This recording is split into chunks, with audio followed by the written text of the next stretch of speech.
Hey, what is going on, guys? In this video today, we're going to be going over everything that we currently know about next-gen console Fortnite.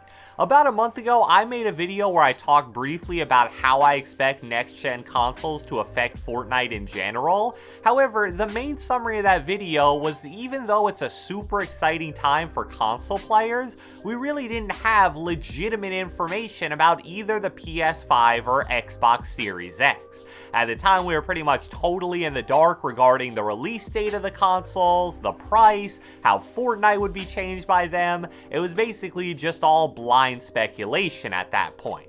But over the past 1 to 2 weeks or so, we finally started to get some legitimate information about the next-gen consoles, and even some small piece of information about Fortnite specifically on next-gen.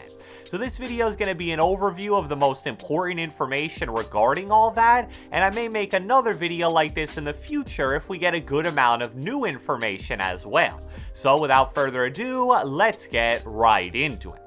Alright, so the first thing I want to talk about in this video is a general overview of the 4 next-gen consoles coming in early November. And like I said in the last video, the release of these consoles has kinda snuck up on us. This video should go live on September 21st, so we're only about a month and a half away at this point. And just to put it in perspective a bit, the next-gen consoles will both be available before Season 4 even ends in Fortnite, which is kinda crazy in my opinion. So the 2 new Xboxes will be made available to the public on Tuesday, November 10th, and the 2 new PlayStation consoles won't be far behind because they'll be released on Thursday, November 12th. So starting with the Xboxes, the 2 new models are the Xbox Series X, which is the standard and more expensive one with a retail price of $499 US, and then the Series S is the cheaper alternative at only $299. I'm not going to go too in-depth on the specs because it can get really confusing really fast, but the Xbox Series X is obviously going to have significantly better specs due to the difference in price. However, both consoles do claim to be able to run games at up to 120 FPS. Now, I have my doubts about the Series S especially actually staying at or near 120 FPS, especially in a game like Fortnite, which is notorious for dropping frames, but until we get closer to the release date and people start getting hands-on playtime with the consoles, I guess we won't really know for sure, so we'll kinda have to take their word for it. The PS5s, in my opinion, are a lot more straightforward and easy to understand. The standard version is just called the PS5, and its retail price is exactly the same as the Series X at $499 US.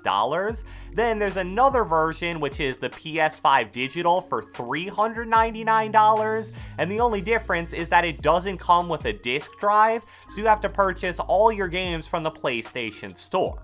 But unlike the difference between the 2 Xboxes, there's actually no difference in specs between the 2 PS5s. And when it comes to pre-ordering these consoles, as some of you probably know, PS5 pre-orders sort of randomly started popping up immediately after the reveal of the console a few days ago, and based on what I heard, they sold out really quickly. It's expected that there will be more pre-order opportunities between now and November, but they're probably going to be really random, so you're going to need luck on your side. For Xbox, on the other hand, though, Microsoft actually set a firm day and time for when pre-orders are going to begin, and that's 11 a.m. Eastern Standard Time on Tuesday, September 22nd. So if you're trying to get a Series X or Series S, definitely be on the lookout for that.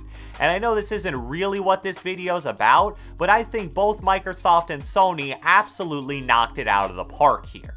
Being able to get a next-gen console for as little as $300 or $400 at release day is a major win. If you recall, the last generation of consoles that released in 2013 were $500 off the rip, so there's really no price increase here whatsoever. I remember that there were actually some pretty credible leaks back in like July that the standard versions of both consoles were going to be $700, so compared to that, the real prices are an absolute bargain. And before we go any further in this video, I want you guys to let me know with a comment comment down below which specific console you think that you're gonna get. It's a lot less straightforward than the past when there's really only one main version of the PlayStation and Xbox initially released, so I think I'm gonna see a lot of variety in the comments. So now that we've covered the consoles, let's move on to what we know about Fortnite on next gen specifically. And I'll be honest with you right off the bat, we still don't really know much, but there definitely have been some important pieces of information revealed. First off is probably the most expected piece of news, but I'm surprised how many people I saw worried about this. Yes, Fortnite will be available at launch on all 4 versions of the Xbox and PS5.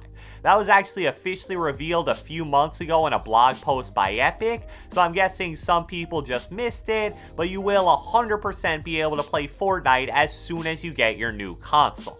They even provided a full explanation with a bit more detail saying, next gen Fortnite is not a new version of Fortnite, it's Fortnite optimized to take advantage of the new hardware and features on next gen consoles. While we can't share specifics at the moment, more powerful hardware will allow us to improve performance and visuals. At launch, the version of Fortnite we release on next-gen consoles will be built with Unreal Engine 4, then we'll migrate Fortnite to Unreal Engine 5 in mid-2021. So an interesting little piece of info there that next-gen Fortnite will be getting an upgrade to a new engine roughly 5 to 6 months after its initial release. And even though they didn't get very specific about what quote-unquote improved performance and visuals may look like on next-gen, they actually dropped a small little video preview a few days ago. I'll just play it in the background here since it's only about 30 seconds long. There definitely isn't anything too crazy shown here, but you'll see a really cool new chug jug animation, a weird looking death animation, upgrades to the way fire looks and reacts in game, and in general the graphics just look a lot cleaner than they do on the current generation of consoles. Now of course keep in mind this is just a cinematic trailer and it's probably specifically designed to look almost misleadingly good, but at the end of the day it is our first glimpse at next gen console Fortnite. However, one thing I will say is that I really hope they prioritize optimizing the game to run as smoothly as possible, instead of focusing too much on adding a bunch of crazy looking effects that are all for show. Another piece of information that I think is really relevant answers another question that a lot of players are probably concerned about. Is my account progression, cosmetics, battle passes, etc. gonna carry over to next gen? And the answer to that question is a very clear yes. In their own words, Fortnite said, quote, "We plan to support cross-progression across console generations and platforms so that your account, progression, and items carry over." So pretty cut and dry answer there. I know that some people had to be concerned because on 2K, for example, your My Career player isn't going to carry over to next gen, but luckily Fortnite seems to actually care about their player base, so that's good to know. And finally, even though this is an obvious one, I've seen some people wonder if next-gen console players will be able to play with current-gen console players, and the answer to that one is also yes. They said, "We intend to support crossplay across all platforms, including current and next-generation consoles." So since crossplay has always included all platforms in Fortnite, I would have been shocked if next-gen consoles were an exception, but I guess it's good to see it officially confirmed. So I hope you guys enjoyed this video, and if you watched the entire thing, be sure to let me know with a comment down in the comment section below. Just gonna repeat my question from earlier in this video in case you missed it. Which specific next-gen console do you currently plan on getting? Be sure to leave a like, leave a comment, subscribe, turn on post notifications, do whatever the heck you want, and I will catch you guys next time.